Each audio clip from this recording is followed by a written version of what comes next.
Welcome everyone. Today we have our another new episode, and we have our world famous speaker, Professor Rob and Professor David Smith. We will discuss on Internet of Things, and hopefully this discussion will be very helpful for Asia Pacific youth community. First, I would like to give chance Professor David Smith. Well, Sharif, thank you so much. Let's start with the Internet of Things and then go to Internet of Things security. Um, the Internet of Things is really a network of connected devices, unique identifiers that really collect data. They're sensors, they're different ways to collect them at the edge of the cloud.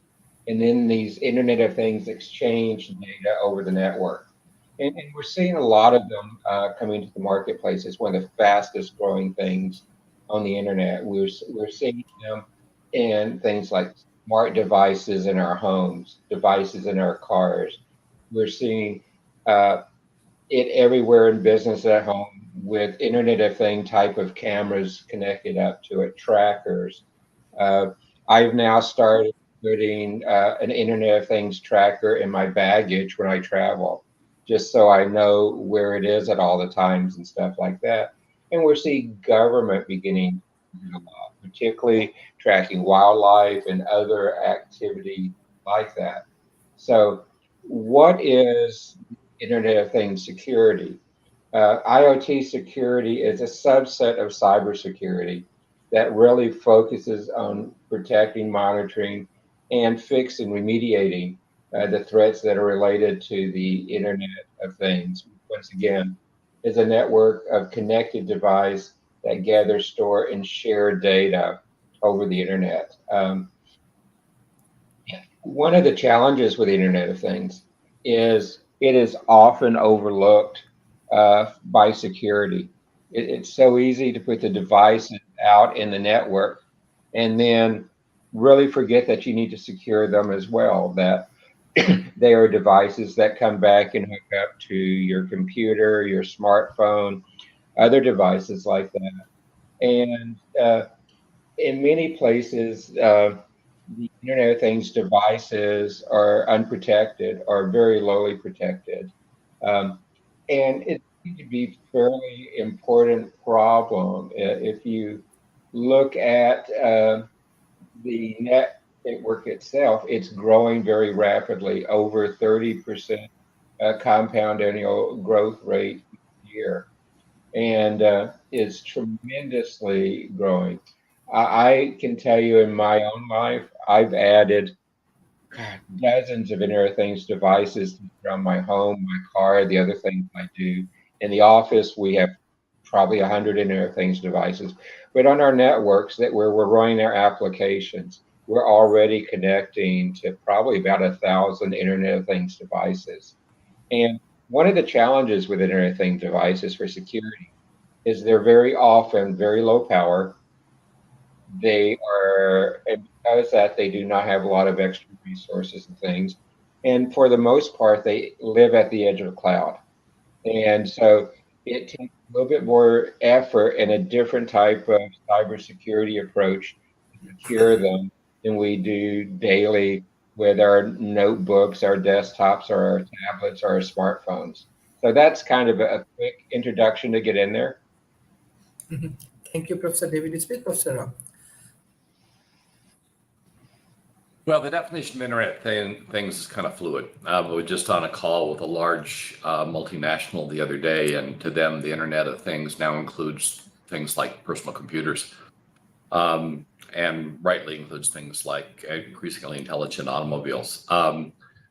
My definition's a bit more narrow. But in any case, the issue with security Internet of Things is as we put more intelligence in at the edge, and we use that intelligence to alter the information flow that's going to the cloud, which is where a lot of the analysis is going. We have an unfortunate opportunity to corrupt the data at the edge if the edge isn't secure. Initially, Internet of Things devices were stupid. They didn't have any intelligence. So if they were a camera, they streamed the video. If they were a sensor, they just sent whatever was occurring. That's been changing. Largely to keep down, particularly with regard to cameras, to keep down the amount of data that's flowing across the network. Because if you have a couple thousand cameras all streaming at 4K, you pretty much taken the capacity of most high-speed networks and cratered it. And so the goal is to curate that information at the edge. In other words, only capture those things that might be interesting. So rather than a full stream all day long of a street where nothing's going on, you're just sending snippets of activity that showcase an automobile, a person, whatever the system has been set up to monitor. But if that device was compromised, then it might no longer send images of people or cars or whatever it was supposed to monitor. And the central repository may not be aware of it because it doesn't know what it doesn't know. In other words, if the data isn't being sent to it, it has nothing to analyze. And other than looking at a particular cadence, in other words, if it's used to getting data, say on a 2-minute or 5-minute cadence, and now that cadence has changed 20 minutes, and somebody set up an alert to look for that, then it might identify that there was a problem. But this showcases the underlying issue is that you really have to think through the kinds of ways that the remote device, the Internet of Things device, could be compromised, and put in place triggers so that if an attempt occurs, that you're aware of the attempt and you can mitigate it if the information is being corrupted or biased. Also, we discovered a couple of years ago that this Internet of Things thing is incredibly vulnerable to security hacks. You would think that in Las Vegas, the casinos would be very secure, and you're correct. They're some of the most secure facilities on the planet, except they make, at least back then, they were making a couple significant mistakes. One was not assuring privileges went to people that deserve them and systems that should have them. And the other two, not thinking through the Internet of Things. And one of the large casinos was compromised, and a rather large sum of, or large amount of customer data was stolen from them because the hacker went in through a connected pump on one of the casino's aquariums. Basically spoofed the pump, came in. The network was convinced the hacker was the pump, and for whatever reason, the pump had access privileges, and then they used those access privileges to pull a bunch of data they clearly weren't entitled to. So you have to be pretty careful about connecting things to the network and making sure that those things not only are secure themselves, but so that the traditional hack on an Internet of Things device, whether that be a printer, which is where it most commonly occurred, or in this case, a aquarium pump, can't be spoofed. And by the way, what the practice is what you do is you basically pound on the device until it resets, and then as soon as it starts to reset, you emulate that device and you log into the network as that device using the credentials you pulled off the device itself, which wasn't secure.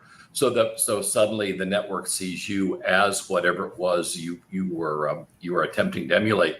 And that's how you get access and get in.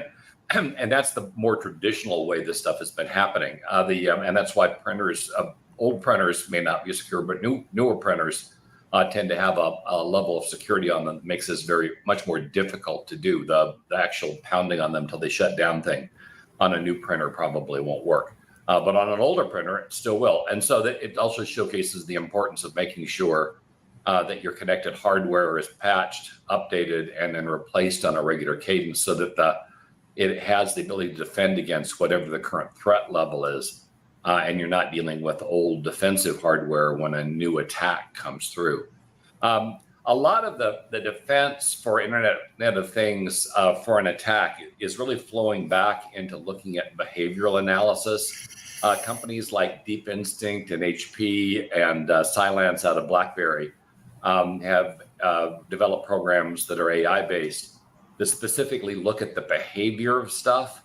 So whether it's a device, a person, or some trusted link, they look at the behavior, and if that behavior becomes anomalous, it becomes changes that varies, then it flags and locks out the device, and that also would prevent somebody coming in and emulating a printer or a pump or whatever, because suddenly if a pump is starting to ask for customer data, the system would recognize that pumps don't get customer data and would immediately flag that as an anomaly and disconnect the pump from the network until a live technician could check and see what was going on. And that's really where the behavior, where the development is going on now, because we can no longer anticipate, particularly with polymorphic kinds of attacks, the nature of the attack. And so you have to look at the behavior and recognize that something's happened that isn't supposed to happen, and then block that until a human can look at it, or eventually another AI can take a look at it and see if the connected device or person is legitimate, and then continue on. But that's kind of where the state of the art is now with IoT. A big concern about biased data, but the big exposure coming in from taking over an IoT device, or basically replacing an IoT device by spoofing it and then using that connection and an unfortunate privilege setup to breach the network and thereby get access to data and purge it. An interesting area to go into right now, of course, is security. It remains a very high interest area, an area where if you pick the right firm and the right position, you can pretty much have a great career path through it. It's the one thing that's not going away, or security exposures. IoT is the latest one, but we still have quantum and AI coming. So just recognize security is one of those areas that probably isn't going to go away anytime soon, but you will have to pivot technology to technology. So remain agile in your studies, because you may find as you exit that the very things that were problems as you were going through school are no longer problems when you came out, and we have a new set of problems. The quantum security concept has a possibility of changing dramatically both what we can secure and how we breach otherwise secure sites, and it'll be a game changer. Fortunately, we're not there yet, but we're getting there very quickly. So good area to study, and I'll pass the hat to the next person that wants to chat. Thank you. We have Madam Kimberly from IBM TV, Pod TV. So thank you for joining today's sessions. We are discussing about Internet of Things security. What you want to add for today's dialogue? Wow. And, I think Rob hit a lot of the areas of what we have to be considering. And again, I spoke on security for many, many years, and my background being telecom, we had no other choice, right? Everything had to be tight and secure, but we never said it can never be hacked or broken into or tapped. Tapped was the word we used. We always said, what if or when? Okay. And that's what you have to continuously be talking about with your company, your system, your network. Okay. Risk management 101 is always about what if, okay, or when. And so you need to take a step back. Don't believe anyone when they hand you a tool and say it's hack proof, because I'll guarantee you we can go down the street and find a hacker who can hack into it. I mean,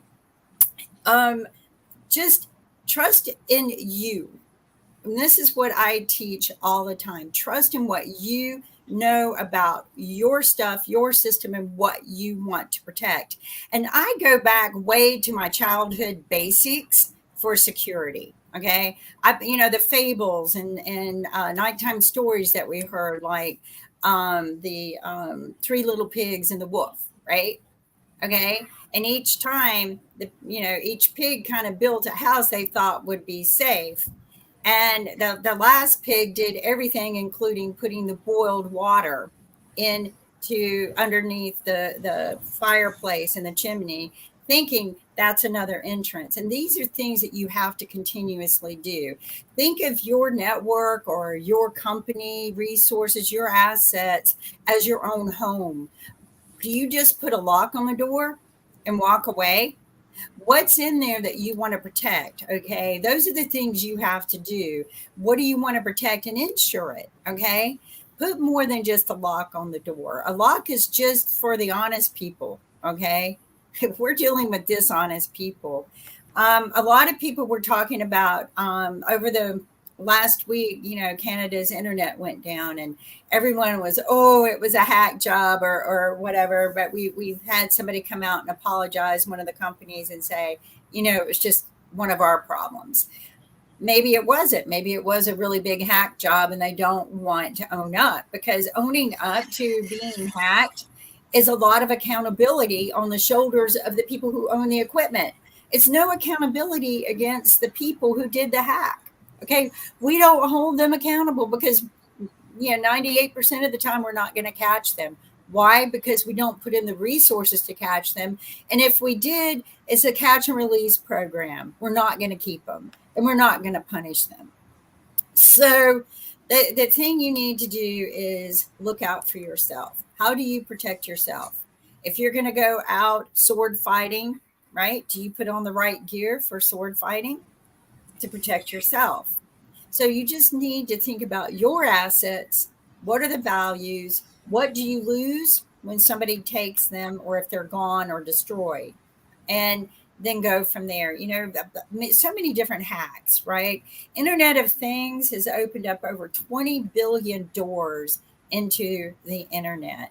And accesses with all the little tiny devices. There are little cameras on light bulbs. Did you know that? Yep. They install little cameras on light bulbs that go in your refrigerator, and they can see every time you open up that refrigerator and probably document what junk food you eat. Everything has some kind of sensor today. Your cars, okay? When you buy a car, you sign off. They have a right to collect all the data they want from you. And your car has so many sensors on it now, I can't count it. And if you want, I'll bring on some privacy experts to, go down this road with you about all the things that you're doing. But stop complaining about privacy rights and things like that and just focus on you. All right. From the day you got one of these, there you gave up all your privacy rights, all of them. So get over that and move on. How do you protect yourself? All right. How do you protect? And every company has security measures they use. They use pen testing. They have chief information security officers. And I hope that none of them take this as an insult, but majority of them really don't know what they're doing. And they're just there as the head of that department. And when something goes wrong, they're there as a scapegoat. I used to, when that position first came out, I go, that's one position I don't want, because that's the first person to get fired or blamed when something goes wrong. Did you forget to put in your PCI compliance? Did you forget to do, did you forget to upgrade? There's just too much. And I think we need to reverse it a little bit and stop putting the blame on the people for not putting enough padlocks on everything, and start putting the blame where it needs to go and go after the criminals. But we don't do that. Instead, we blame and make the expense and cost go on the owners of companies. So this is why I tell people, buy a lot of insurance, cover your assets, replicate your system. Redundancy is very, very important, and back up every minute or every hour or every day, depending on what the value of your data and content is, if you're protecting that from someone. The other thing that has impressed me is some of the campuses, especially medical, have decided to go back to virtual private network. And yes, we've discussed this. It can still be hacked, but not every second of every day like it was when they were open and had an open door. So bravo to the universities and hospitals who said, you know what, enough, we're going back to virtual private network. Because people can access outside of the network with their devices for any information they want. There are so many things we can be doing and we don't, but they're simple. They're very simple. The easiest is backup and redundancy. It's expensive, but it's worth it. I mean, this is what I ask people. What's the most valuable asset of your company? When I sit down and go over their company and help them regain it into profitability or whatever it is. And, of course, they got all of these things that they list, that what they sell, their resources, and that's good. The number one value asset is you, all right, the human intelligence. Let's protect that a little bit. Let's make sure that you're protected Now, the next thing is your content, your data, your passwords, your resources, your client list. I mean, look at the past of like when Sony got hit. Um, when people's email accounts get hit, get into certain practices. Don't email anything you would be afraid of anyone else ever looking at, ever. This was telecom rules, actually. Don't say anything over the telephone lines that you fear somebody would be recording and repeat. So, secure sites versus the unsecure sites about the lock. Yeah, I'm going to pass that on to someone who could probably explain it a little bit better. Personally, I don't trust the secure sites versus the unsecure sites. I think it's just a label that people put. Some people have a different view of this. I know PPS or whatever. My husband was part of some teams that pulled all of that together, and that's supposed to give you a more secure, website. So I do use that, but I would say I would pass that ball to someone else because it's just I don't believe in secure versus unsecure. I think it's all insecure. That's my belief, and I think you need to take the attitude of when I'm going to get tapped or hacked, as opposed to I've got a secure site. Don't ever think you're secure, okay? And my motto is that nothing will ever go as you plan. So plan on it that way, right? And I'm going to pass the ball to somebody else at this point. And thank Yes. you. Hello, Thank you. everyone. What a great day. Thank you, ma'am. Thank you, ma'am. Professor David Smith and Professor Robs, both of you can answer this question of Mr. Jason. Yeah. Well, the HTTPS basically says your link, your communication is encrypted.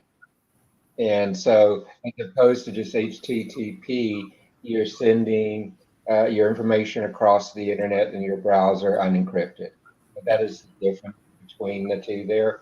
But let me answer a couple of the other questions quickly that was asked in the private chat on this one. What can you do? What can you do to stay secure? Where are the vulnerabilities as you look at what's going on with security of the Internet of Things? One of the biggest problems with Internet of Things is people tend to put them out there and they never patch.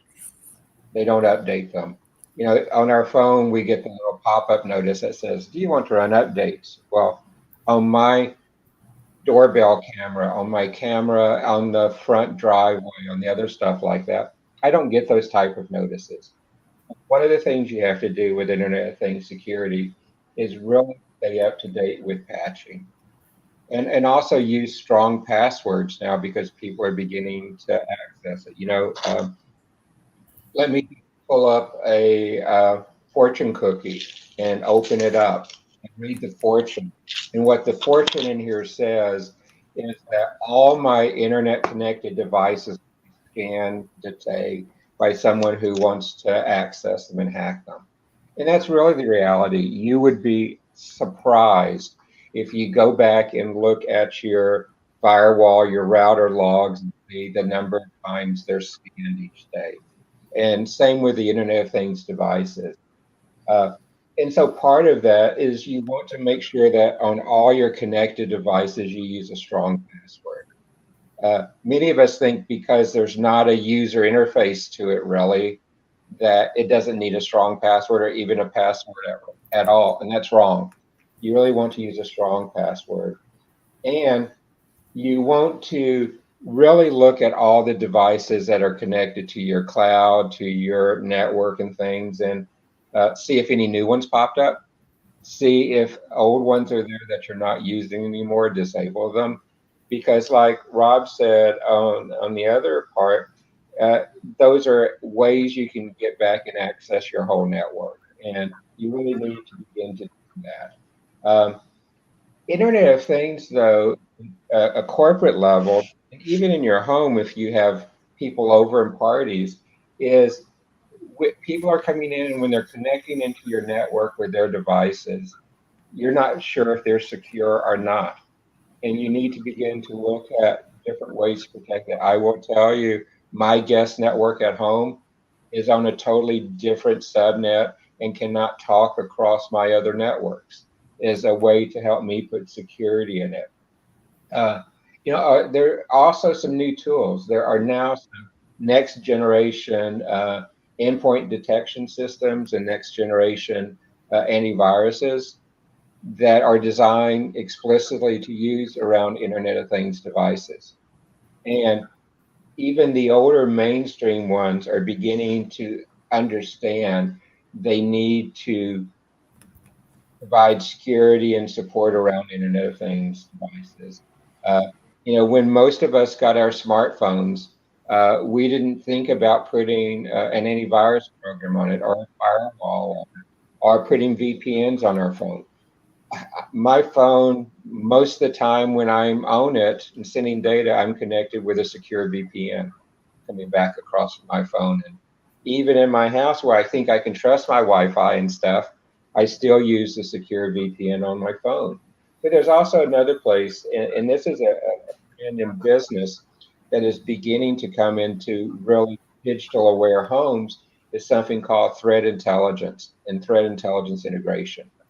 And Kimberly talked about the billions of devices. The forecast is by 2025, there will be over 1 trillion Internet of Things devices on the network. 1 trillion.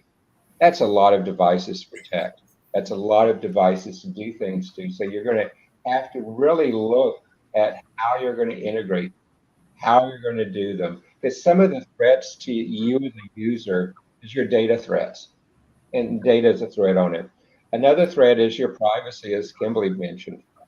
I cannot tell you how easy it is to be able to hack into a camera, to hack into a microphone.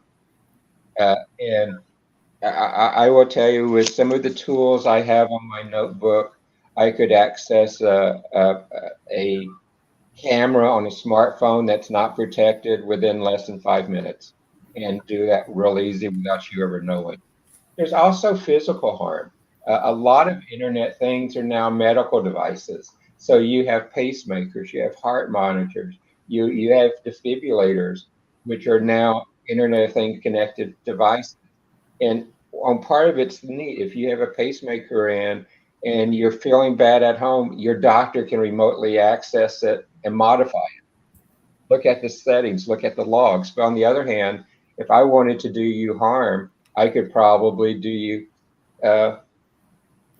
very bad physical harm by manipulating that device. And then you see this being used as jump off points. You've seen botware being put on Internet of Things devices that when it's accessed, it will go and put malware, other types of things across your devices and across your network. So those are some of the things that you need to do to stay secure with IoT security, and some of the threats you have with it. So I hope that answered the question, Jason. Thank you, sir. Thank you, sir. Okay, so let's actually go through some of the questions. So secure site versus unsecure site. When you're talking about sites, there's secure versus unsecure has two different definitions. David pointed it to HTTPS, and he was correct. It encrypts the stream, and that's so somebody can't enter midstream and pull the data out going both directions. But that's not the only definition of secure site. Back when I was doing security at IBM, a secure site was a physical site that was designed to be secure from top to bottom, physically secure as well as electronically secure. You did have to, because when we were doing the initial testing of secure sites, you do have to make sure the trusted links to other companies, not only are they secure, but the other companies are equally secure. Otherwise, the breach will occur through the trusted link through the unsecure company and penetrate your secure site. Your secure site will suddenly be unsecure. So secure site by nature is a site that is designed either electronically and or physically to be secure. Typically government installations, military installations, healthcare, finance, those are some of the more secure sites in terms of ranking. that you can have. Kimberly mentioned something about a light bulb camera thing. To my knowledge, in a refrigerator, that wouldn't work.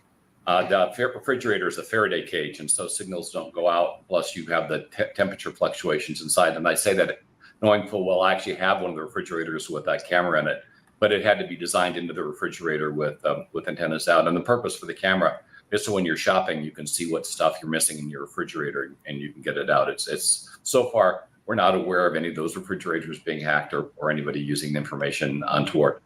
David mentioned VPNs. Generally, the security community is pretty solidly against VPNs. The reason for that is a VPN, virtual private network, goes right through your perimeter security and allows somebody that's remote to access resources as if they were on site. The problem with that is if you've got a secure site, I'm talking physically secure site, so security guards, metal detectors, all the rest of it, and somebody wants to penetrate that secure site, all they've got to do is grab an employee's laptop that has a VPN, and they do it that way. The VPN drills right through the electronic security of the site and gets access to whatever privileges the individual has. And of course, if you're light on escalation of privileges, that can be a very real problem. And so VPNs, by and large, other than for those folks who want to watch television shows that wouldn't be allowed in their geographic area, are pretty much not the favorite of those of us that play in security. The kinds of hacks that individuals have to worry about most are probably phishing attacks. That's where you're the most exposed. It's when somebody calls in, they pretend they're somebody else, and they get you to give up information you otherwise wouldn't have given up. That's the most common way. It's old school, but if you're compromised, chances are that's how you were compromised. That's the easiest way to get somebody's password, is just ask them to hand it to you. We've had situations where people thought they were talking to their CEO and transferred large amounts of confidential information and even issued checks to phony folks that they thought were top executives. Not to mention, we've had some top executives that have done that on purpose, most of which who've been caught and ended up in jail. Let's see, if you had a company or group that has a lot of email addresses and other info, what is something that you should have done to keep that data safe? Well, you certainly need to put it into some kind of a secure container place around it, oversight, and then put behavioral monitoring mechanisms around it that are looking at who's accessing that data and whether they have the privileges to do so. You also need to make sure that people have the privileges that they are required to have and nothing more. Many of the breaches occur because somebody like a member Snowden, his issue as an admin was he had way the hell too many privileges, and that allowed him to create a breach that was significant. Of course, the government's response to that may have made the problem worse, but we won't go into that right now. But the issue with Snowden and a lot of the employee breaches of data have to do with the fact that they've got privileges they shouldn't have, either temporarily or permanently, and they use those privileges to do things they aren't supposed to do. You want to talk about China and the U.S. Right now, China and the U.S. and Russia are basically in cyber war. China aggressively, for the most part, goes after intellectual property, but they'll go after whatever it is they can. They've got a very competent group of hackers. I mentioned North Korea does as well. We are state-level players in this space, which of course has a lot of us concerned because governments can put resources on breaching security that other people can't. One of the big concerns right now is quantum decryption, and that taken against data that's been stolen and is now at rest. So somebody steals the data is encrypted, they can't get access to it, but it just sits there and waits until somebody figures out the quantum decryption technology, which is coming, and then breaches the data, and then they get access to it. So right now, a lot of companies have had their data stolen, but the data hasn't been compromised because it's heavily encrypted. But as soon as quantum decryption becomes viable, that data will be decrypted within minutes. And so that's one of the big concerns right now with regard to the different governments and data that everybody's been breached. The Kaspersky has said something that I would take to heart, and that's there are two types of companies. They're the companies that know they've been breached, and the companies that haven't figured it out yet. So the chances are every company has been breached and their data has been compromised. Some of the biggest breaches I'm aware of have never made it, have never been publicly disclosed. And by the way, that's contrary to both government policy and law. But a lot of companies have decided they'll take the risk about non-disclosure in exchange for the risk of collapsing their valuation if the breaches were discovered. But there have been some huge breaches that have not been disclosed, and that's kind of unfortunate because you're just waiting for that information to be decrypted, and the market will undoubtedly be surprised when it happens, and not in a good way. Got hacked once on the phone, got a trick in giving information. Yeah, you talk about, Jason talks about, ask the question about giving information, phishing attack. That's exactly how it goes. Let's see, a lot of hack of them, something being get hacked, trace it back. Yeah, so David mentioned the thing about bots, and the Kimberly's question really is, bots tend to run on platforms they were designed to run on. One of the things that protects the Internet of Things right now, short of baby monitors, which were just incredibly easy to hack because they weren't secure to begin with. You could just walk in with a receiver and tie into it and watch it, look into somebody's home. So it was just a huge security breach with baby monitors. But one of the big benefits or big issues for somebody trying to hack the Internet of Things is that everybody has their own operating system, they have their own hardware platform.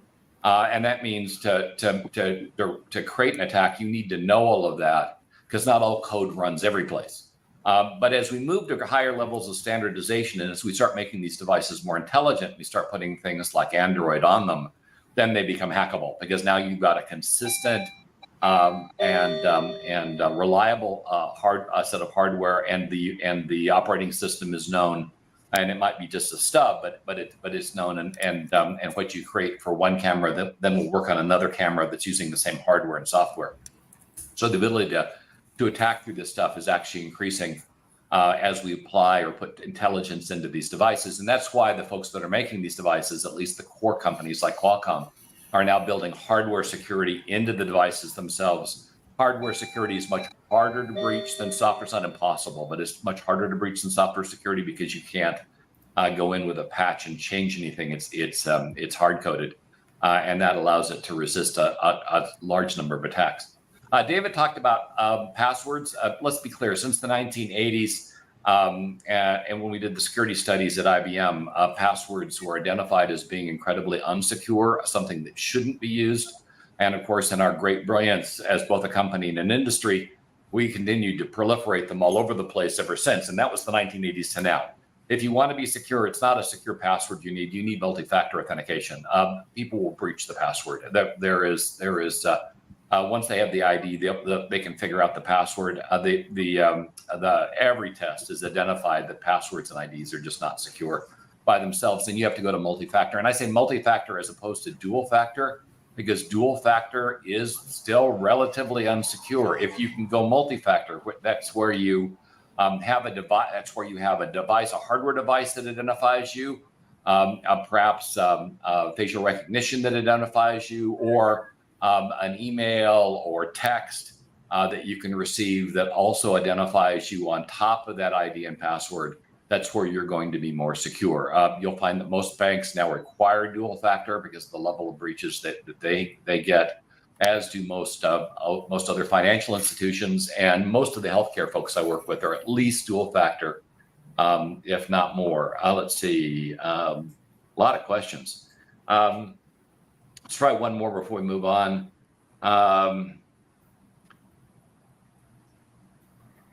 Well, wait, Jason, is there another question you wanted to ask? You wrote a lot of them here. I think we covered most of it, but is there another question you had? Yeah, actually, there's kind of a good one that's for me personally. About every other day, I get some hot chick trying to friend me and all this, and it ends up it's not a woman at all. You know? And a while back, I sort of stumbled across this little trick to find out who they are, right? I sent an audio file that's too big to fit in Messenger. So I put it in my Google Drive and then sent them a link to share that Google Drive folder.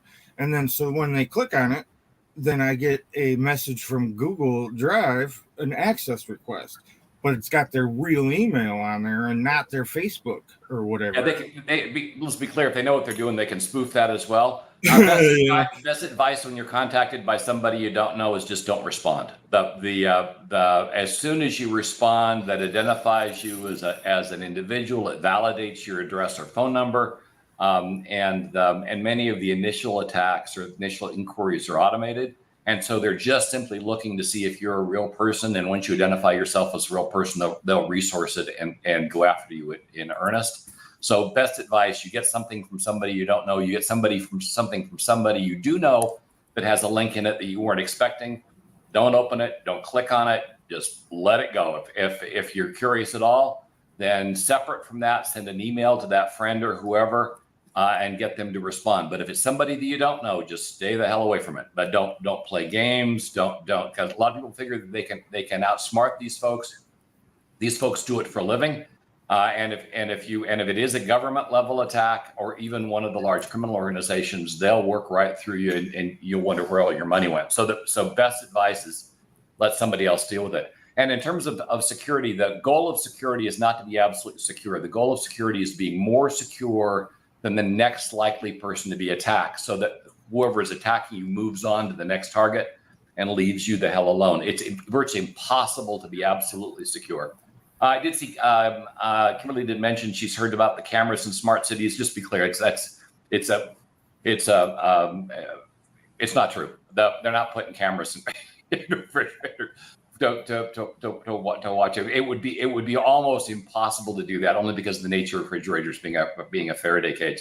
The issue with smart cities is that most of the cameras being put in smart cities are in fact smart and they could be exposed. There are a lot of concerns about facial recognition and violations of privacy that we probably deal with in a different session. But cities inherently are not the most security conscious, and that's why we've had a number of successful attacks both on city administrations and on police departments. We've had ransomware attacks on police departments all over the nation, and you would think they'd be more secure and capable of stopping those things, but they aren't. And cities, by and large, are nowhere near as secure as they need to be. And it's not. I would say there's probably not a month that goes by that a city isn't compromised and hacked. We just don't hear about all of them.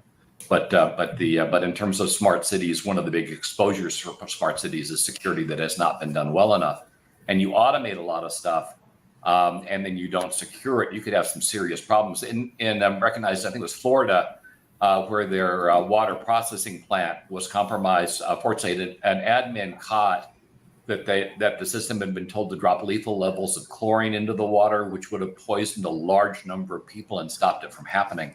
But that showcases the underlying risk of a connected device that has broad implications to health. And if it does get compromised, much like the medical devices that David's talking about, fortunately, most of those medical devices are not connected at the moment. But that's being fixed. That you can do an awful lot of damage if they get compromised and somebody introduces some false information or otherwise takes control of it with hostile intent. Our biggest concern right now, of course, is the electrical grid. Texas looks like it's, even without anybody hacking it, looks like it's probably going to drop offline a number of times this summer. But if somebody went in and started mucking around with their system, it would happen much more aggressively. New York was the state that was attacked. And the grid was caused to partially fail. It didn't cascade. That was the big fear at the time, as they cascade, and much of the rest of the country is interconnected. And so if New York were to fail catastrophically, it could take out a good chunk of the country, which was a big concern. Texas is isolated, so if it goes down, it just goes down. So the downside is they can't pull current from other states. The upside is it's so badly run that when it goes down, at least it won't take out half the country.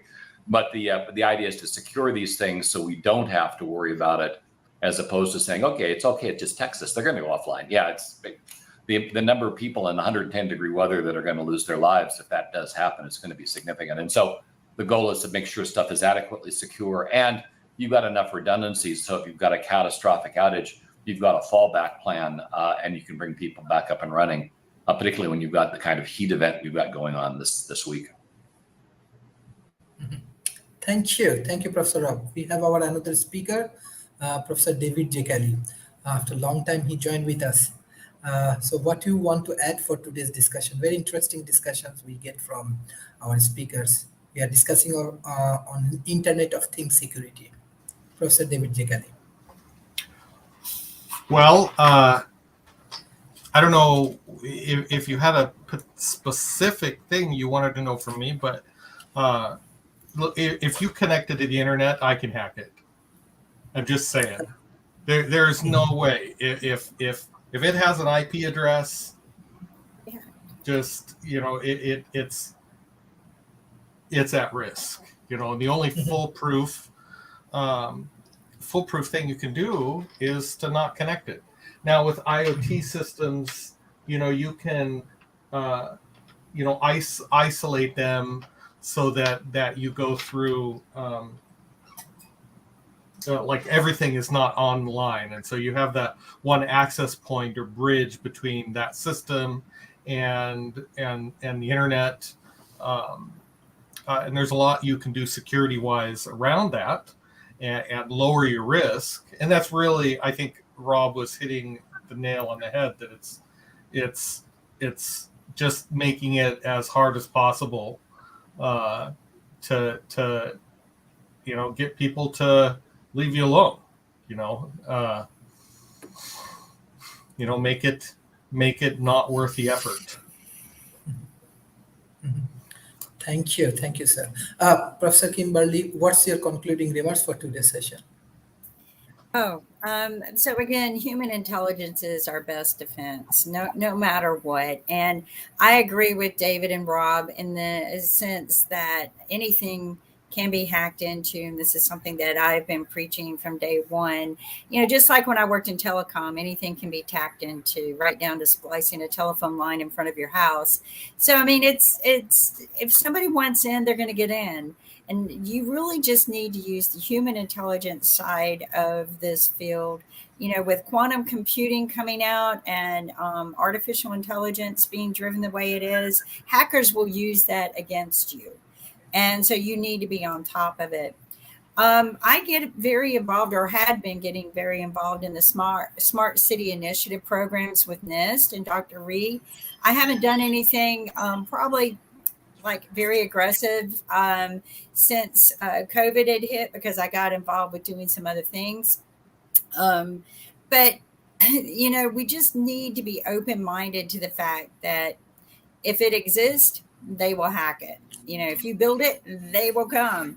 And there are so many things we are not aware of. One of the things in working with the Director of Homeland Security for a while and listening to some of his complaints, there are so many things that we're not even aware of what's going on. And, what are the latest and greatest scam alerts? I think we need a post somewhere, some kind of website, and let people post some of them. But people, the banks, the financial industry, they're not going to call you. They're not going to text you to get information from you. If someone calls you, which I've recently witnessed this happening in my own household, which I told everyone to always just say, get as much information from that person, hang up and call the institution. The person actually was, and I'm glad I was there to kind of stop it. They did all of that, but they hung up calling that same person back as opposed to calling the institution number. So just be very aware of all of these things. There are so many scam jobs going on where people are taking your money on for contracts. So just be alert and aware. If it's too good to be true, believe me, it's too good to be true. So watch out for yourself. Take a look at your assets. What is the most valuable to you, and how are you going to protect it? And just keep telling yourself it's not a matter of what if, it's a matter of when it will get hit. And if you take those kind of precautions, you will be safe, as safe and secure as you can. But recovery is more important. This is what I tell people. Your recovery time and the ability to recover is more important than anything else. And so you can put all of these protections up, all of these encryptions. Hackers love that. That's a game to them. Okay. I've been to hackathons for many, many years. That's where I go hire my engineers to work for me. I had a lab set up in my own home just to dump viruses in. And one of the things I learned, majority of the viruses were never backwards compatible. So take a look at some of these things. We don't do enough research.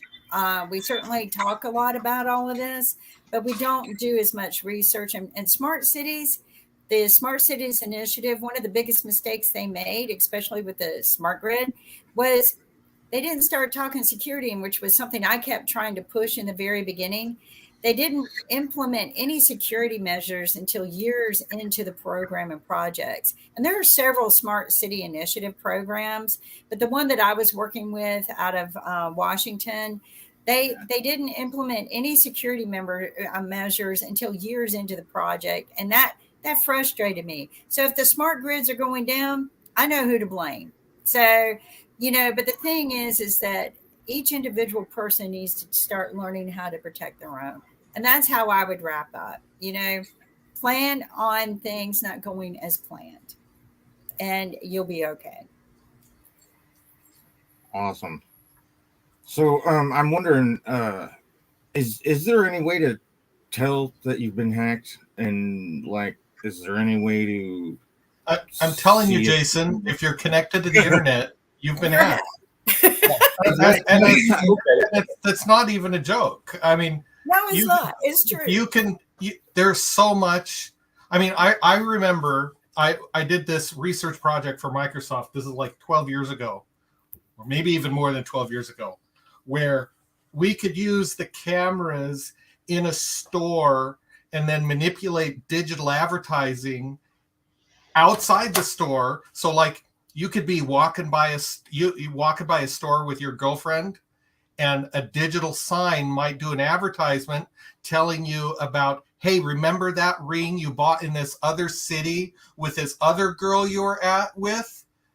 You can buy a matching set of this, that, and the other thing for 19, right there. That it's the stuff was that sophisticated back in the early 2000s.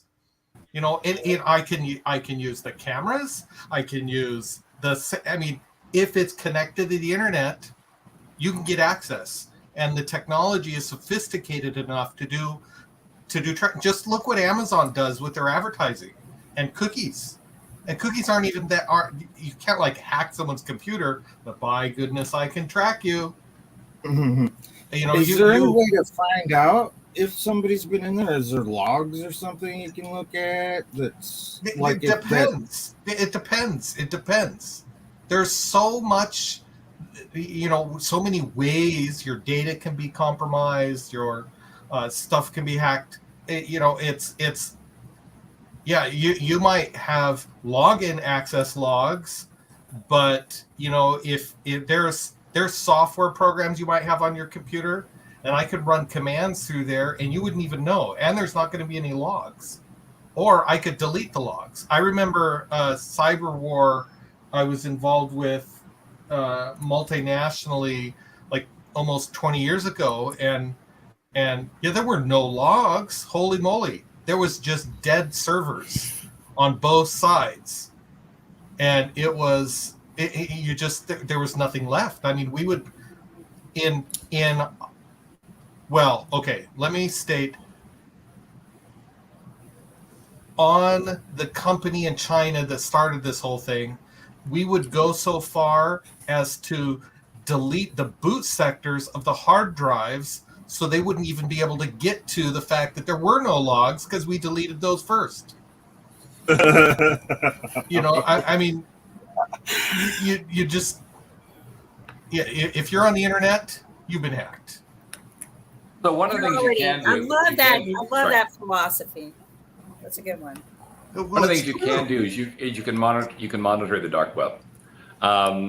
A number of companies have services that you can subscribe to. I subscribe to several that look for any of your information showing up on the web and give you an alert of a password, an ID, a phone number, an address, or some other piece of information that's connected to you starts showing up on the dark web. That means some aspect of you was hacked. Either you were hacked or a company that has your information was hacked, and since this stuff's going on all the time, those alerts flow through fairly regularly. But you can watch that and look for frequencies of the data showing up. That's one of the ways to do it. Another way just to assure you're not is just at a regular cadence. Just take your machine all the way down to bare metal and reload it. That's about the only way I know to get rid of it. Current systems, current technology is harder to hack because they've things like rootkits don't work as well. But older hardware, there's a good chance you have a rootkit on it right now if it's been in the market for a while. So the Sony actually sent out disks that had rootkits on them, which was problematic in the early 2000s. That's what caused me to blacklist them way back when. But what everybody else has said, if you've probably been hacked. The question is you probably aren't a high enough profile target for them to do anything with the information. So that's good for now. Yeah, Kimberly. Can I add something to all of this? Years ago, majority of the telephone companies and internet companies, they started outsourcing all of their customer service to other countries. Okay. And at first it was the tier 1 type, where they take a call, but then they started giving them the ability to access your line, right? They can test it. And the minute they did that, that opened up a huge, nasty door to being able to hack into all of our systems. So if you've got a country that really didn't like us and you outsource the customer service to, division to them, and they have the ability to take your individual line down and test it and bring it back up, what do you think that country can do to us? And I always tell people, if you want to take out a country, if you're at war, what do you take out first? You take out their communications, right? You take down communications, and that's it. So I'm hoping that our government has been listening to this theory for quite some time, and they built a backup communication systems that's not connected to anything that's connected to all of this other stuff. The telephone companies and internet companies, they were doing a lot of violations when I was working in the and doing applications through the PUC. I caught a lot of violations of these companies. So you have to take a look at that as well. Okay. And as David has said, and Bob, and I think we all agree, you're already hacked. Actually, you probably gave permission to be hacked from the day you signed that agreement to get that internet access, or you have your phone. You've agreed to be hacked. So, yeah. So I say just, again, use human intelligence, something that we keep trying to push off on artificial intelligence, and use some risk management process to protect yourself. Don't expect the government to do it for you. They are the biggest hackers, by the way. The government is the biggest hacker. The federal government owns all the data that goes across the telephone lines and the internet lines. They own all of it through, the federal government applications that we have to use in order to integrate. Because I owned a phone company in 5 states for many years, and so that's something that I learned is through all of this, the federal government owns everything. So don't say anything that you worried about, and don't key in anything that you worry about. We have all of those rules in our company. So, just to make everyone doesn't have the resources to look at the data. So they've got these huge repositories of data that they've captured, but they have no capability to mine it. In fact, screwy thing is several of those repositories didn't even have enough power to run the servers that they'd installed on them. So the good news is the incompetence of government still stands as probably the greatest barrier to them using their greatest gift to us. Yeah, you're right. Yeah, this is true. Another thing though, just to make everyone feel so much safer, just because it's not connected to the internet doesn't mean I can't hack it. That's right. And I don't even need access to the machine. I just need to be close enough to the machine to get a nice coil of wires next to your line, and I can do all kinds of crazy stuff that you probably are not comfortable with. So just to be clear, you're not coming over to my house for dinner. Why? He might be able to protect you. But they have test equipment. We had test equipment that would go out and capture a lot of data for, the government to be able to do whatever they wanted. We weren't supposed to know what they were doing. But the coolest one I ever saw was a device that somebody put into a conference center, and they were capturing every text message in the center that was going through the air. That was probably the coolest piece of diagnostic equipment. It was behind the curtain. We all took a look at it. We could see who was sending what, when. We could see the message, but it was just, you could see it all over. It was really out cool. Floating out in the way. Another piece of cool equipment. I have one over on the wall behind me.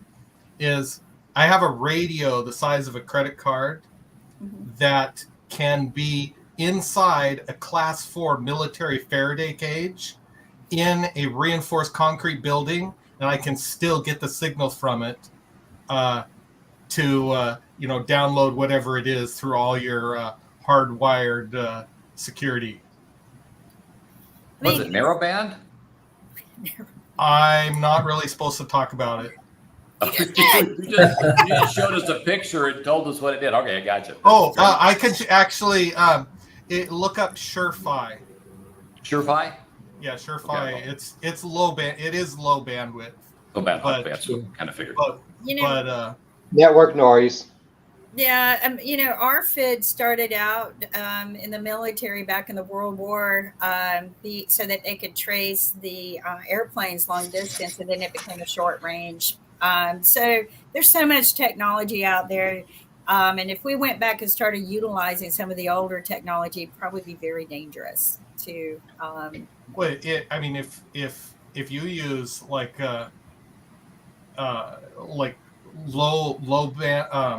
low frequency radios, you could transmit stuff all over the world if you do it right with the right equipment. And there's now quantum radios, which make it even harder. That'd be cool. Totally imperatives to a Faraday cage as well. And deep under the ocean doesn't make a difference with quantum communications. Yep. There's all kinds of crazy stuff you can do. But I do have to say, there's no place to hide. I do have to throw one thing out. This up, though. We're starting to run overtime. Yeah, we're overtime. On the table, though. I, for a decade, worked for one of those government agencies you were talking about. And this was at Fort Meade, Maryland, and ran their futures program. So we were looking at the future of cybersecurity, both offensively and defensively, going out 50 years. And let me just say this as a general rule. If you're a citizen of the United States, they're not going to target you without having other justification for doing it other than just data collection. That agency collects yottabytes of data every day. And that's a lot of data. And Rob's 100% right. There's no way they can have an analyst look at it or hear it. So you've got those going there. But the real thing with cybersecurity, and particularly Internet of Things cybersecurity, just realize what you have out there. Be careful what it is. Protect it. The Internet of Things is an excellent entry point coming back into your network. And you need to protect it on both sides of that equation. I think Internet of Things is going to be one of the big growth opportunities we see over the next decade. And we're going to see it progress even further. Today, if you look at the average car, you're driving a supercomputer and not really a car. And it's totally connected. Today, the average car collects a little bit over 25 terabytes of data every day in the car itself. And if it transmits all that, well, it's going to go for a while. So I think we'll see that going, but just you have to realize if you're connected to the public internet, you're being scanned and you most likely have been hacked. So we just need to understand that as we look at all of our devices. So, Sharif, that's my final remarks, but it's been a great discussion today. Thank you. Thank you. I just want to share, because World Talent Economy Forum, we take a lot of action in real world. Beside this dialogue, we finish our research with HRDF in Malaysia, Human Resource Department, and we find out until 2025 we need 20,000 cybersecurity experts in Malaysia. So we are taking initiative. We provide training around 20,000 people next few years in Malaysia. Those who are interested to join in our team as a trainer, as a technology provider, as a researcher, I want to welcome you all in our team. Yes, we have a small campus in Malaysia, in Kuala Lumpur. Yes, we are getting support by the government agencies and the corporations. And hopefully our youth will be benefited through this process. So thank you everyone for joining today's session. Thank you, Professor David Smith, Mr. Jason, Madam Kimberly, Professor David J. Kelly for joining today's session, and it's an excellent session. I request all of our audience, please share our content with your government agencies, with corporation and academy. And thank you, Madam Kimberly, for supporting World Talent Economy Forum. Now we are collaborating together, and hopefully we will get great audience from around the world. Thank you, bye-bye, and take care.